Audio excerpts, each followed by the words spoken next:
Let us objectively analyze the financial mechanics of Derek's car purchase. He believed securing a price just $50 above invoice was a decisive victory. The salesman even insisted the dealership was taking a loss on this vehicle. However, empirical financial data tells a vastly different profit story. The dealership generated over $3,000 in gross profit from this transaction. Derek's neighbor, Travis, purchased the exact same vehicle shortly after. Astonishingly, Travis paid an additional $2,400 for the identical car model. This massive price variance highlights a critical market misunderstanding. Dealerships operate with 14 hidden profit layers invisible to average buyers. The most lucrative profit center is not located on the primary sales floor.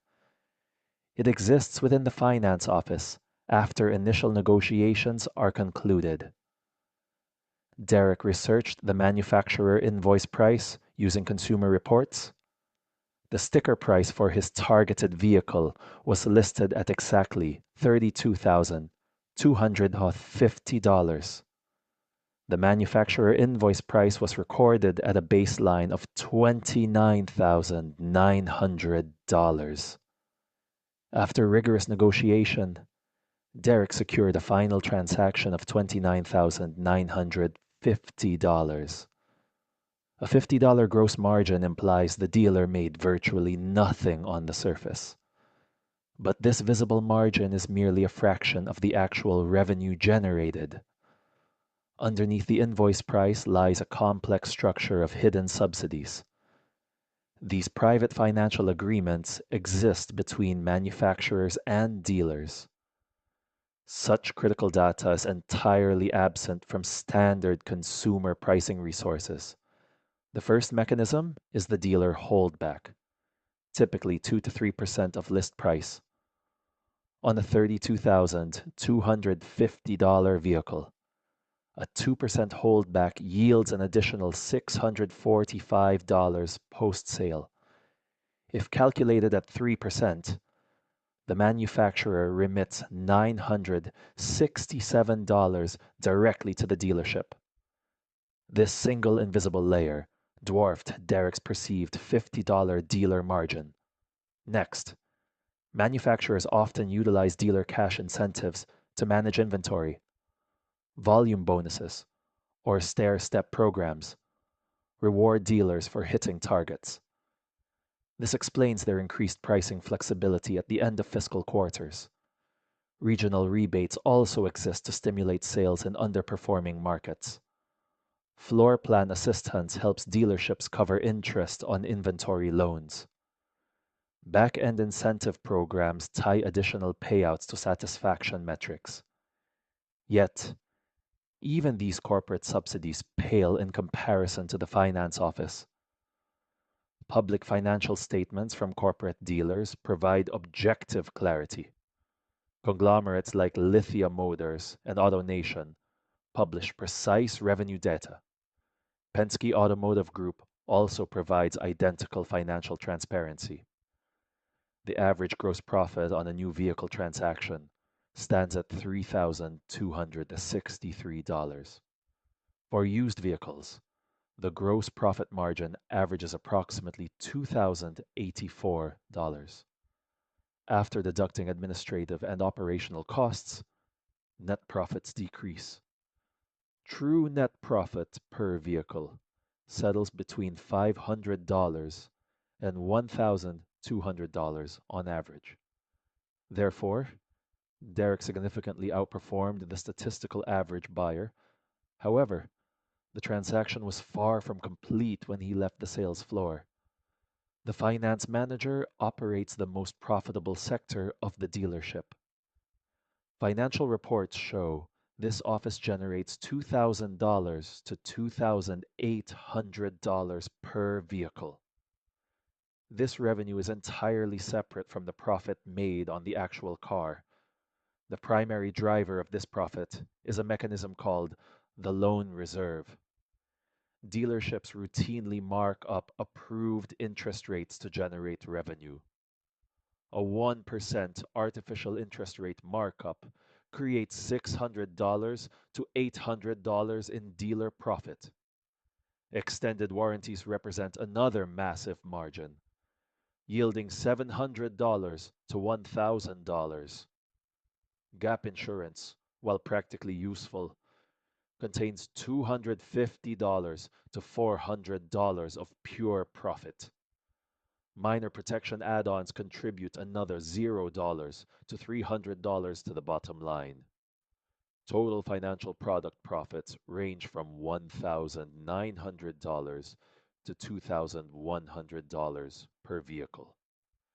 Administrative paperwork introduces another highly profitable revenue stream. Documentation processing fees alone yield between $400 and $650 in profit. Electronic filing and registration markups add an additional $40 to $90. Temporary tags generate a $20 to $50 margin, while notaries add $10 to $30. Cumulatively, paperwork generates an extra $700 to $800 in total dealer profit.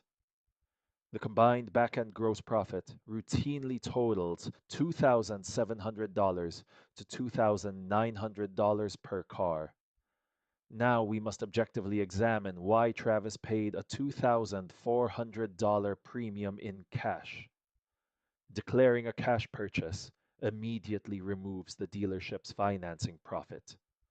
The dealer instantly loses access to the lucrative loan reserve margins. To compensate for this massive revenue loss, the dealer raised the car's price. In automotive retail, traditional logic regarding cash discounts is entirely false. Financing is not merely a service, it is the dealership's primary product.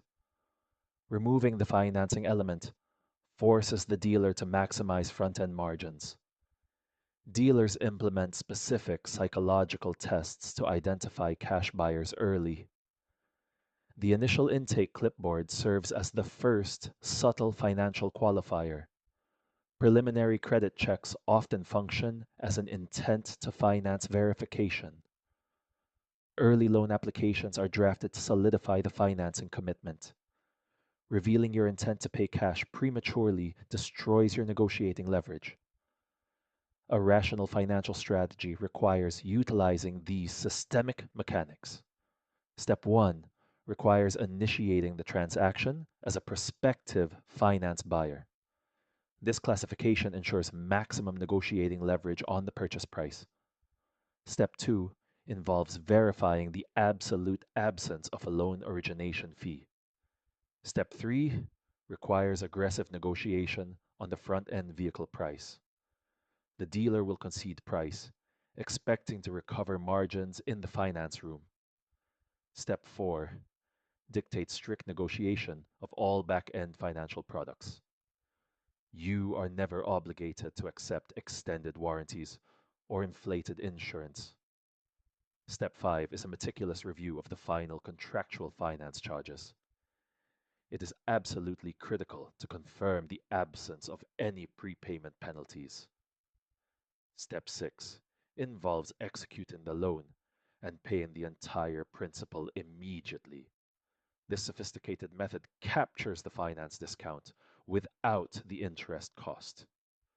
This structural arbitrage requires verifying fee terms before final execution. The finance office relies heavily on buyer fatigue to maximize their margins. Derek negotiated well initially, but ultimately funded their back-end profits. Travis surrendered all strategic leverage by disclosing his cash position early. Utilizing institutional data allows consumers to optimize capital allocation. Subscribe to Wealth Logic to master the complex mathematics of personal finance.